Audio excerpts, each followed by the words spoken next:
On August 11th, hip-hop came back to the Bronx at Yankee Stadium to celebrate 50 years of hip-hop. You know, the past 5 decades has been very interesting for this genre of music, which eventually, you know, boomed into a whole culture. And, you know, throughout those decades, many greats that have risen to the top, you know, definitely affected a lot of viewers and listeners. You know, I grew up listening to a lot of, you know, different hip hop artists and stuff, and especially through the 90s and 2000s, I was definitely inspired by those artists of that time and even earlier. So it was a huge set. It was like 6 hours long, which is probably still not even enough for hip hop. You know, hip hop has had so many greats that went major, and also very importantly with hip hop, also underground and independent. So it just wasn't always just the majors. The majors went globally, but also there were a lot of underground and independent artists who definitely defined hip hop as well. So, you know, Run DMC, of course, the legendary Run DMC, I think that they said this was going to be their final performance. And they did it here at the 50-year celebration at Yankee Stadium, bringing it back to the Bronx, which is an amazing thing. They performed some of their greats.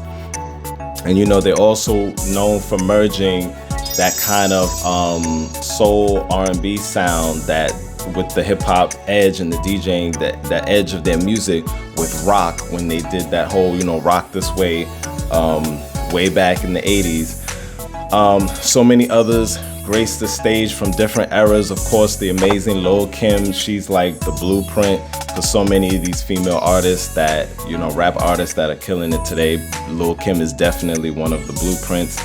Nas came and killed it, you know, the one and only Nas. I think he performed One Mic and a few other of his classics, and brought out the, you know, a legendary friend as well, Lauryn Hill, as she came out and she tore it down. They also performed If I Ruled the World, which is one of my favorite collabs, Nas and Lauryn Hill. So I just think that's amazing.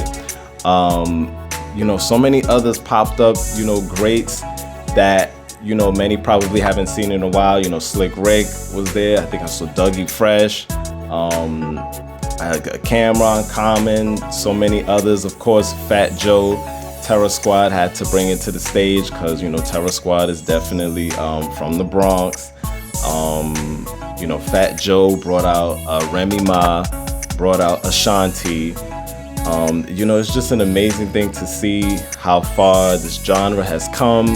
All of these incredible artists that have brought their own contributions to this music, and it's amazing to see how it's still continuing on. As we know, last year, I think it was the year before last year, that, you know, hip hop became the #1 music in America, in the country, and that was also a milestone in, you know, in the sense that early on in its early days, you know, hip hop was banned. You know, it was banned from, you know, different radio stations, you know, TV network stations. And look how far it has come. It has taken the world globally by storm.